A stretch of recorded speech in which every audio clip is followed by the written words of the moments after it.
Bonjour et bienvenue à chacune et à chacun pour ce dimanche. Tout d'abord, j'aimerais avoir un mot tout particulier pour Jeanne, Lou, Emma et Ethan qui auraient dû être confirmés et pas confinés aujourd'hui. On se retrouvera tous en septembre pour, je l'espère, ce beau culte de confirmation. Aujourd'hui, nous sommes une nouvelle fois rassemblés grâce aux moyens numériques. Même si nous ne sommes pas rassemblés humainement, physiquement, nous pouvons malgré tout être ensemble, louer Dieu. Ce Dieu qui est Père, Fils et Saint-Esprit. Et pourtant, quelle louange pourrait être digne de lui? Aucun mot humain ne peut bien parler de Dieu. Il est au-delà de ce que nous pouvons voir et comprendre. Et pourtant, il est aussi un Père, celui qui s'est approché de nous en Jésus-Christ. Il s'est abaissé pour élever nos cœurs jusqu'à lui et il a pris notre mort pour nous donner sa vie. C'est pour ça que nous sommes là rassemblés ce matin, pour être dans sa présence, pour déposer devant lui nos soucis et tout ce qui pourrait nous encombrer, pour nous ouvrir à sa grâce. Prions. Seigneur, ce matin nous sommes là avec toi. Donne-nous d'être vraiment disponibles pour toi, d'être vraiment à ton écoute à travers ta parole. Donne-nous d'entendre dans ta parole l'espérance de la vie et de la résurrection. Donne-nous de traduire cette espérance en gestes de foi, d'espérance et d'amour. Amen. Chers amis, ce matin, j'aimerais commencer par vous raconter une petite histoire. Il était une fois dans une famille un père qui planta un arbre. En l'occurrence, ici, nous ne sommes pas loin de la Lorraine, c'était un mirabellier. La première année, le mirabellier ne donna aucune mirabelle. Normal, me direz-vous, la première année. La deuxième année, le mirabellier ne donna aucune mirabelle. La troisième année, le mirabellier ne donna aucune mirabelle. La quatrième année, le mirabellier donna 3 mirabelles, qui sont toutes tombées de l'arbre avant d'être mûres. La cinquième année, le mirabellier ne donna aucune mirabelle. La sixième année, le mirabellier ne donna aucune mirabelle. La septième année, le mirabellier ne donna aucune mirabelle. La huitième année, le père de famille en eut assez et coupa le mirabellier. Pourtant, il était beau, magnifique, de belles branches vigoureuses, de belles feuilles bien vertes. Mais le problème de cet arbre, c'était le fruit. Eh bien, c'est un peu ce que dit le texte de l'évangile qui nous est proposé ce dimanche dans l'évangile selon Jean au chapitre 15. Je suis le vrai plant de vigne, dit Jésus, et mon Père est le vigneron. Tous les sarments en moi qui ne portent pas de fruits, il les coupe, et tous ceux qui en portent, il les taille, afin qu'ils produisent un fruit encore plus abondant. Vous aussi, vous avez déjà été purifiés, grâce à l'enseignement que je vous ai donné. Demeurez en moi, et moi je demeurerai en vous. Un sarment ne saurait porter du fruit tout seul, sans demeurer attaché au cep. Il en est de même pour vous, si vous ne demeurez pas en moi. Vous ne pouvez porter aucun fruit. Je suis le cep de la vigne, vous en êtes les sarments. Celui qui demeure en moi et en qui je demeure portera du fruit en abondance, car sans moi, vous ne pouvez rien faire. Si quelqu'un ne demeure pas en moi, on le jette hors du vignoble comme les sarments coupés. Ils se dessèchent, on les ramasse, on y met le feu et ils brûlent. Mais si vous demeurez en moi et que mes paroles demeurent en vous, demandez ce que vous voudrez et vous l'obtiendrez. Si vous produisez du fruit en abondance et que vous prouvez ainsi que vous êtes vraiment mes disciples, la gloire de mon Père apparaîtra aux yeux de tous. Vérité est ta parole, Seigneur. Amen. Nous la connaissons bien, cette histoire de cep et de sarment. Ce que dit Jésus, c'est que lui est le cep, donc le tronc pour ceux qui n'auraient jamais vu une vigne de leur vie, et nous sommes les sarments, c'est-à-dire les branches. C'est une image intéressante. Ceux qui sont attachés à Jésus sont comme son prolongement. C'est la même sève qui coule dans le cep et dans les sarments. C'est la même matière, c'est la même vie. Belle image qui nous rappelle que les sarments ne peuvent pas vivre sans le cep, donc que nous ne pouvons pas vivre sans le Christ. Mais aussi que le cep ne sert à rien sans les sarments. Donc si nous ne mettons pas en pratique ce que dit Jésus, il ne peut pas avoir d'impact, d'effet dans le monde. C'est à travers nos fruits que Dieu peut se manifester dans le monde. Ça ne suffit pas que Jésus soit le cep et que nous soyons les sarments. Vous pouvez planter une vigne qui produira des kilomètres de branches, mais pas une seule grappe de raisin. Ce qui est important, nous dit Jésus, c'est le fruit. On ne mange pas une tarte aux feuilles de Mirabelle. Ce qui est important, c'est le fruit. Tout le reste, ce n'est que de l'apparat, c'est du secondaire. Jésus est le cep et nous sommes les sarments. Et pour produire du fruit, et pas seulement des branches et des feuilles, il nous invite à demeurer en lui, à devenir ses amis, comme il le dit à la fin du passage. Dans mes contacts Facebook, il n'y a pas Jésus-Christ. Pourtant, c'est le plus important de tous les amis. Jésus nous invite à devenir ses amis, à nous approcher de lui, à demeurer en lui.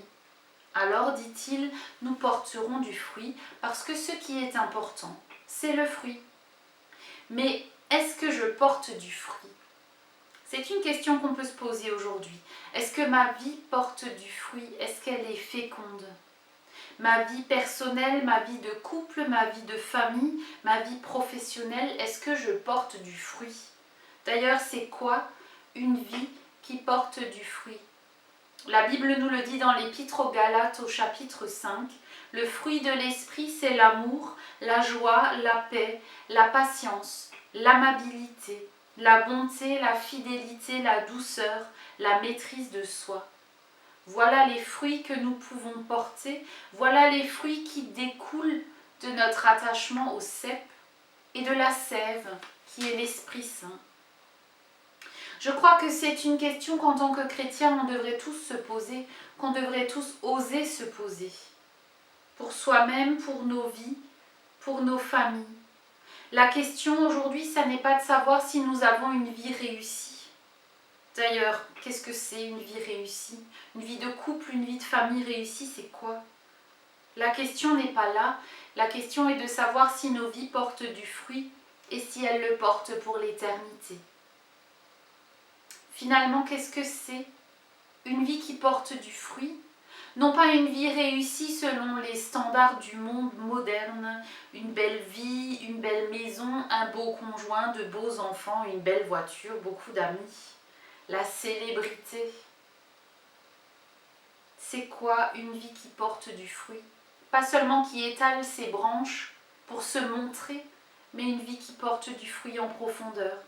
Parfois il faut chercher le fruit derrière les feuilles, parfois il est éclatant.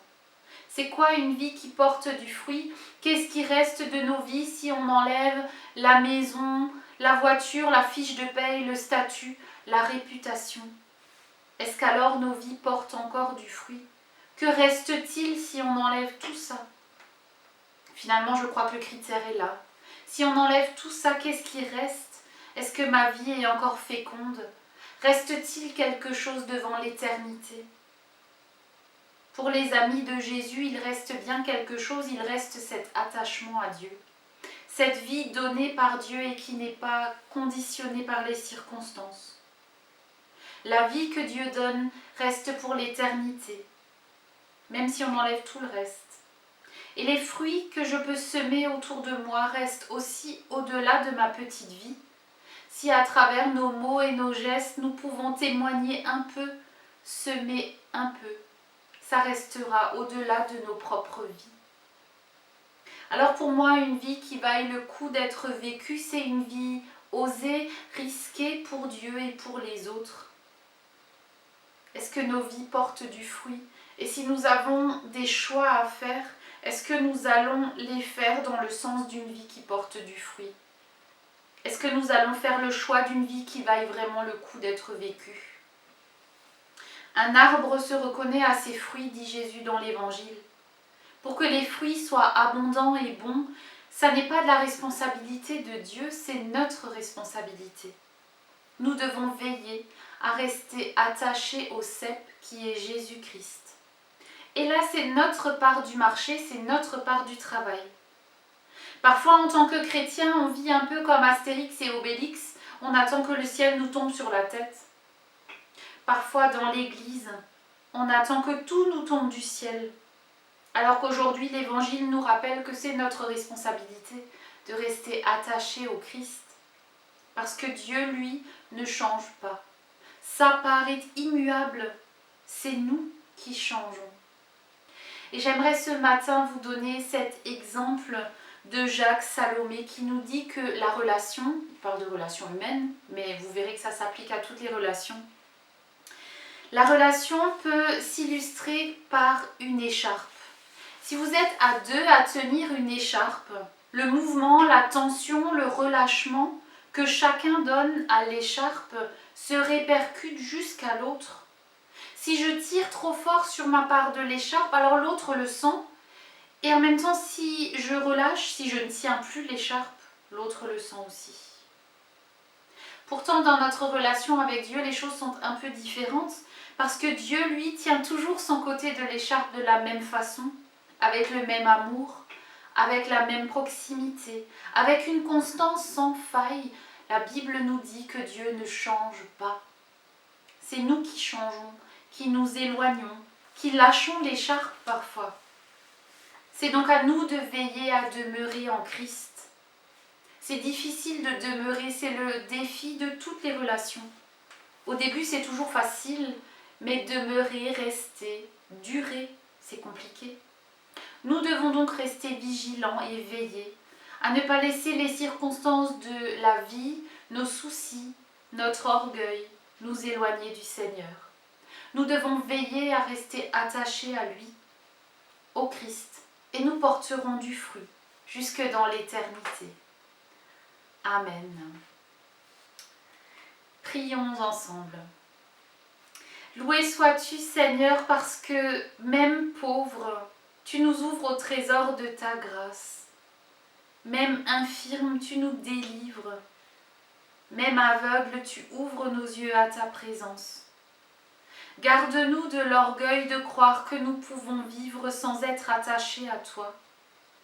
Préserve-nous dans cet attachement à toi, pour que nous puissions porter du fruit. Tu t'es manifesté dans notre monde et aujourd'hui tu fais de nous les témoins de ton amour. Appelle encore beaucoup d'hommes, de femmes et d'enfants à te suivre et à parler de toi. Dans le silence de nos cœurs, nous te confions toutes celles et tous ceux qui nous sont chers et qui ont besoin de toi, mais aussi toutes les situations qui nous préoccupent et que nous voulons te confier dans la prière.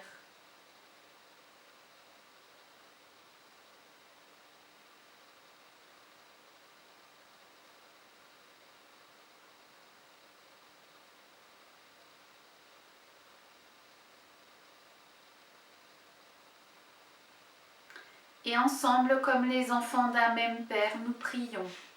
Notre Père qui es aux cieux, que ton nom soit sanctifié, que ton règne vienne, que ta volonté soit faite sur la terre comme au ciel.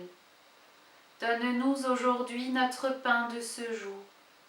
Pardonne-nous nos offenses, comme nous pardonnons aussi à ceux qui nous ont offensés. Et ne nous laisse pas entrer en tentation, mais délivre-nous du mal, car c'est à toi qu'appartiennent le règne, la puissance et la gloire, au siècle des siècles. Amen.